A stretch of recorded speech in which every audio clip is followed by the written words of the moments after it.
99. Un viaje al corazón de Dios, basado en los atributos de Dios. Seguimos hablando de la santidad de Dios. Vamos a leer en Isaías 6:5, un versículo que leímos en la reflexión anterior, que dice de la siguiente manera: entonces dije, habla de Isaías, ay de mí, que soy muerto, porque siendo hombre de labios inmundos y habitando en medio de un pueblo que tiene labios inmundos, han visto mis ojos al Rey Jehová de los ejércitos. Ese encuentro, pero dentro de ese reconocimiento de nuestra realidad delante de Dios. Decíamos en la reflexión anterior que dentro de la santidad de Dios, lo más blanco de lo blanco nuestro es gris sucio. Lo más blanco de lo blanco.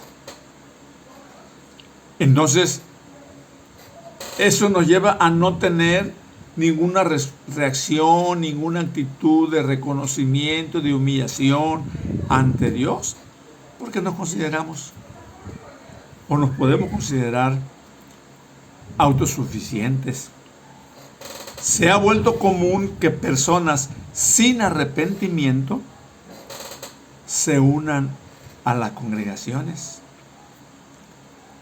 Es probable que alguien diga, yo no soy nadie para evitar que esas personas busquen a Dios. Y podríamos darle la razón, no somos nadie. Pero eso lleva a que la persona no entienda lo que está aceptando.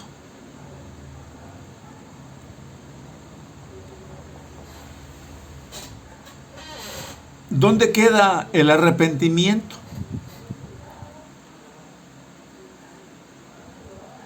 Juan el Bautista, en Lucas 3, 7 y 8, dice, y decía a las multitudes que salían para ser bautizados por él.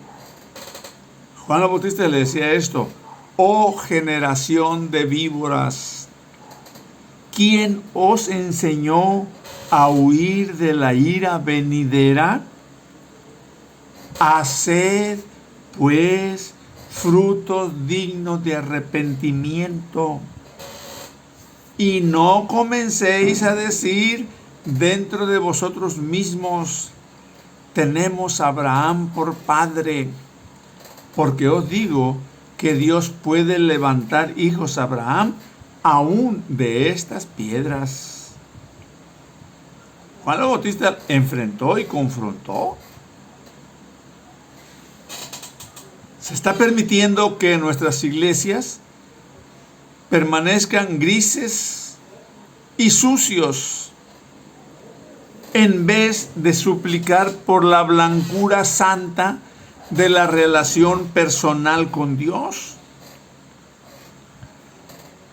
Pero cuando alguien comienza a pedir que los cristianos sean santos,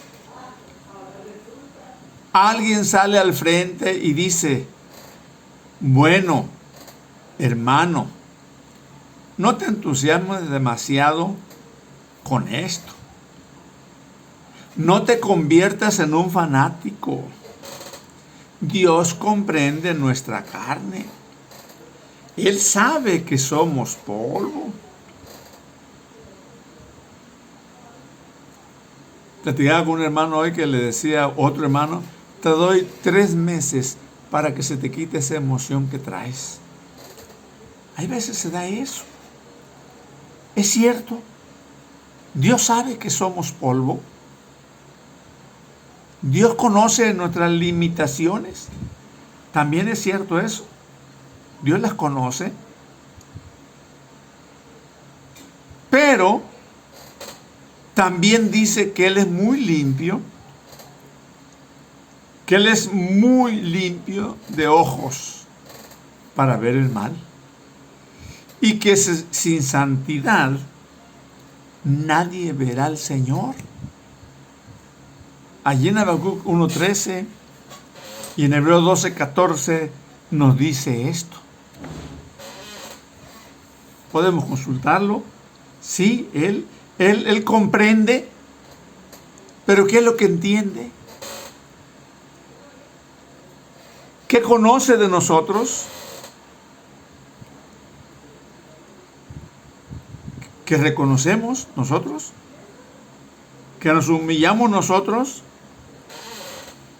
¿Que nos arrepentimos nosotros? ¿O qué conoce? ¿Que somos autosuficientes? Como aquel fariseo que decía: Señor, te doy gracias porque no soy como los demás pecadores. O como aquel publicano que decía: sé propicio a mí, pecador. ¿Qué conoce Dios? Tomás Binney nos dice: luz eterna, luz eterna. Qué pura debe ser el alba. ¿Cómo podremos en nuestro espíritu natural soportar el haz de la luz increada? ¿Cómo nosotros podemos ponernos frente a Dios con su santidad sin arrepentimiento? Dice Salmo 51:17: los sacrificios de Dios son el espíritu quebrantado. Al corazón contrito y humillado no despreciarás tú, oh Dios. Ese ardiente haz del cual surgieron los seres ardientes, quienes cantan: santo, santo, santo es el Señor Dios Todopoderoso. ¿Cómo podemos soportarlo? Con nuestra actitud, con nuestra forma de ser.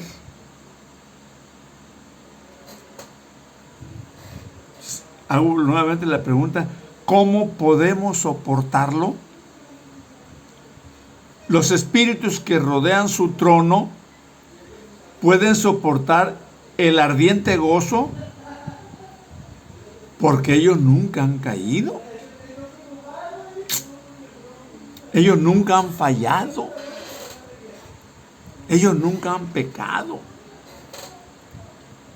Yo quiero saber cómo será ese momento cuando sea separado de todos mis seres queridos.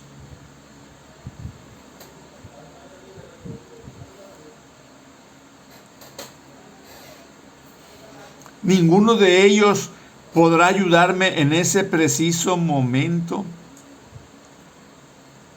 ¿Cómo me voy a presentar delante de Dios?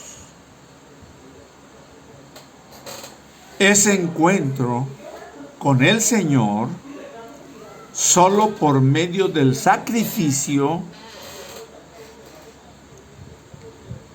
que ha realizado nuestro Señor Jesucristo, podremos permanecer en la presencia de Dios.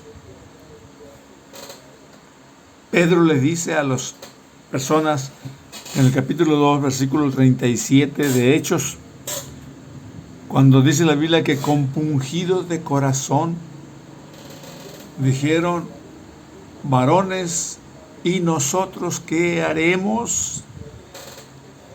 Pedro les contesta y le dice: arrepentíos y bautícese cada uno de ustedes en el nombre de Jesucristo para el perdón de sus pecados y recibiréis el don del Espíritu Santo. Pero la primera parte es: arrepentíos. Ellos están compungidos, pero deben reconocer su situación y llevarlo a una conversión, la cual esa conversión es algo revolucionario, radical, maravillosa, terrible y gloriosa. Hemos olvidado al Dios Santo. Que Dios nos bendiga.